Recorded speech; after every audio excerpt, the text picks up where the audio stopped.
Down here at my brother-in-law's shop today, and I wanted to show you this neat little tractor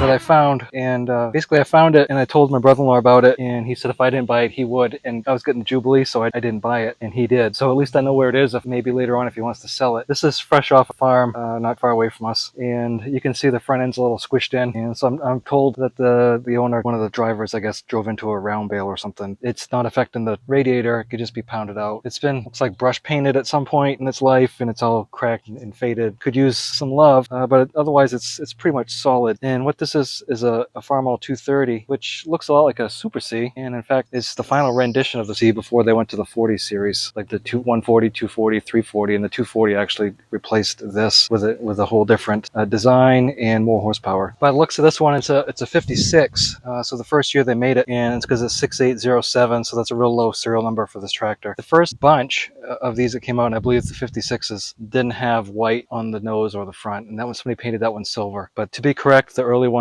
they would have just been like the 200s before. They wouldn't have had the white background on it, and that was something that came in 57. In 58 you would have seen that more often. You would have seen that commonplace in 57 and 58, but in 56, in fact, it's correct to not see that. They didn't make a ton in 56 because they were finishing up the 200, and this is basically a souped up 200. Instead of it's 1650, it's at 1800 RPM. So instead of 24 horsepower, it's 28 on the PTO. So not a significant change. There are a few changes besides the hopped up horsepower and the graphics. One of the things most obvious is the hydraulics on these. You notice the whole rock shaft is missing, and some were available with the rock shaft like on the 200 and Super C, but there was a different option available that I'll talk to you about here in a second. What there was a rock shaft that you could place in here, and it was run off the rear rock shaft. So it was kind of one of those things, if you had a front rig on a cultivators, the cultivators on the front were connected to the cultivators on the back through a rod that went through, and you had to have it hooked on just right on the bell housing, otherwise it'd come up and hit your gas tank.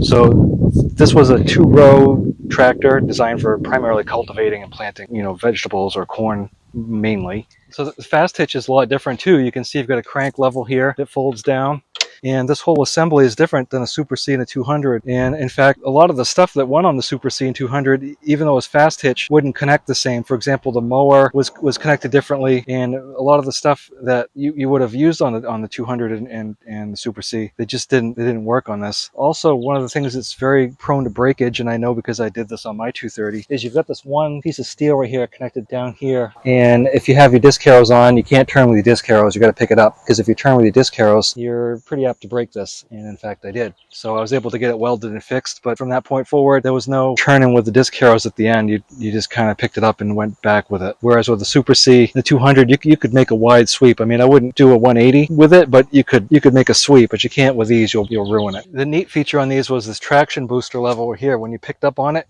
what that did is that would take weight off your implement and put the weight back on your wheels, so that would help you get unstuck. It still didn't have positive traction, but they were on their way to making something that was a little bit easier to get out of a jam with. There were several types of auxiliary hydraulics. You can see a hydraulic block here. It's completely different than on the Super C. It's not even the same animal. It's all different, and you can see it's plumbed differently. There's a block back here. You could get remote hydraulics on these if you had like the 504 and the newer tractors that had cultivators on the middle. They actually had a hydraulic outlet here, and they had more levers up here, similar to what the Super C and 200 did. But sometimes you'd see an outlet block here to plug in remote hydraulics. These are the aftermarket replacement rims. You can see you got a flat here. It came right off the rim. But one thing I've noticed too is that you can't put the wheel weights on these. They don't fit. But this does have the optional cheek weights, and these are the correct ones for this tractor. They're pretty desirable to have. A lot of collectors want those. IH had a gas cap program that came out in, I believe, in the 70s, if I remember right. And they basically took the factory cap off, and they sent you this tall one here, and it was for venting. So if you see this on here, you know the tractor's got the updated gas cap. It's got the flat one. It doesn't, but you can still get one from Navistar, and it takes a couple weeks. They'll send you one. In fact, I've found some junk tractors that I've found and just got the serial numbers off them and sent them in. So I've got a couple extra of these caps kicking around, but they've got like basically enough of these caps left over to replace every single Farmall ever made, from what I can tell, because Navistar's basically said they have infinite. They've got infinite amount of them, and they're pretty quick about sending them out. There were different front end options available. You could get the dual tricycle front end like this right here, which is, I want to say, it's probably the most common that you'll see on these old tractors, is this tricycle front end with the dual wheels. There was was a single front wheel. It was bigger than this, but it was a single front wheel, kind of like a caster. And you'd see that more down south in like Cotton than you would up here. I've never really seen them up here delivered. Up in Maine, they mostly, if you see one up here in Maine, it came from down south somewhere because they just didn't ship them up here. You would see a wide front end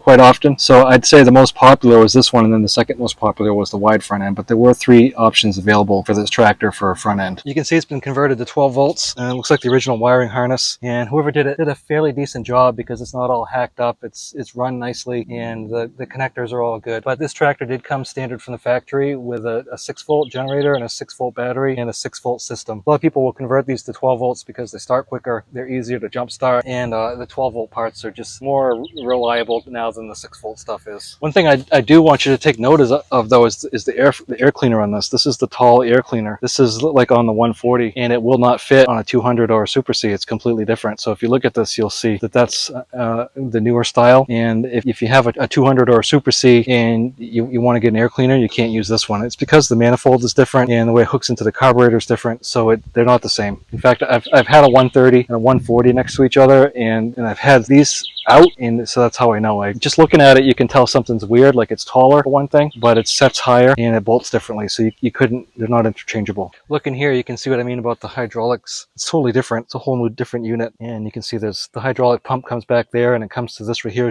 is where your valves connect. So way different than the other tractors like the Super C and 200, all different. So those parts are not interchangeable either. Looking at the brakes, these are the same as the 200 and Super C. They're disc brakes, so you can just take this off, and there's 2 little, I think they're 7-inch discs. The 300, 340 all had similar. They were a little bit bigger discs, and like the 300 and 340, they were renowned for, especially the 300 utility, were known for burning up the brakes because they were too small. But they're really easy to change on the Farmall. They're just right here. It's the same motor. You can see you got a resistor here for the 12 volts. You could bypass this by just putting a 12-volt coil in. So whoever did this, they didn't buy a new coil, they just put a resistor in, which it still works. But in my mind, you're better off just to put a 12-volt coil in, and then you're good to go. The oil pressure gauge here, you can still read it. It's just kind of dirty, but you can read it. It still has a cartridge filter like the Super C did and the 200. But you can see here the hydraulics pump is here, similar to the 200 and Super C. Hydraulic lines go back here, and then here's your valve in here, and you can make other valves come off. Remember that Super C has a different seat. It's all different. The Super C has a toolbox here. So does the 200. This just has this rod, and you got the Monroe Easy Rider seat there with the spring. So that's all the same. The tail light's the same. But whereas the Super C has the hydraulics going through the toolbox, and then there's a hydraulic lock on the floor here, and it's got the anti-leak down tube going around, and that's for anti-leak down, so you can keep your implement up where it is. But you can see this whole apparatus back here is completely different. Rear tires are the same. There were a couple different tire options for these, same as the 200 Super C. The rear axle is the same. In fact, these were fine for what they were designed for. You can disc harrow with it. You can plow, is in a furrow plow. You can use a loader. You can use all the same stuff, a snow plow. Where people ran into trouble with these is when they started putting the snow plow on it, using it for a bulldozer. Then they would break the axle. The bowl gears would break, or something would happen. But for the most part, nobody had any trouble with these. It's only when you're using it as a bulldozer that people ran into trouble. The gauges are the same. You got your ammeter, your temperature gauge, on-off switch, fuses, lights, shift lever, choke, starter, all the same. Steering wheel's the same. This is the same. But you can see up here with the governor control is the same. But you can see there's these little metal things that would go over where the rock shaft control levers would be here. And then instead it has this one for the drawbar, which if you remember on the Super C and 200, it would be over here on the lights kind of hanging off to the side. So this one's up here. But you could find these with more than one valve on it. Like I said, if they did have the rock shafts or they had auxiliary hydraulics. Down here is your brake lock. But overall, it's in pretty good shape. I mean, it's just surface rust. You know, nothing a good cleanup and a degreasing, and a tune-up, fresh battery, nothing a little bit of love wouldn't solve. So it's all there. It's functional. It just needs some love. The tires are mismatched. I know that's a deal breaker for some people. These are like the original style, really steep angle tires with the round shoulders on them. So a little bit older, a newer tire here. Buying a tractor, one of the first things you want to look at is the tires. You may have to buy tires, and this has 4 decent tires on it. Yeah, the front one's flat, but it's got new rims, and it probably just needs a tube put in or something. And the rear rims are good. Looking around the valve stems, they're not all rotted out. So these are very likely to be new rims as well, because they look pretty decent. They're not rotted, and there's no rot around the valve stem. So you know, like I said, wheels and tires, these could set you back almost $2 grand these days. So, you know, you've got $2,000 right there you don't have to spend. And like I said, everything's just nickel and dime stuff. Hope you enjoyed the video. Just a quick video on a Farmall 230. They didn't make them 3 years. They came out in 56 as an end of year to replace the 200. And by 59, you had the 240. So they really only produced them in, you know, much quantity in 57 and 58. But they didn't really produce a ton of these. So these are probably one of the rarer Farmalls of the 50s. But I'm happy to show this to you. And, you know, I love Farmall tractors. To me, I just like Farmalls way better than John Deere's. And it's just what we've always had. Belt pulley was optional for this. This is the block off plate. You know, by the late 50s, people were using everything on power takeoff. They weren't using the belt so much anymore. The belt power was more of a 40s and early 50s thing that people used, because you had that big belt back here slapping, and people found out that you plug in the power takeoff, it was a lot safer than having that big belt. And looking around here, you know, there's some 504s and some other stuff still kicking around, but we'll save those for another day. Appreciate you watching, and I will talk to you next time.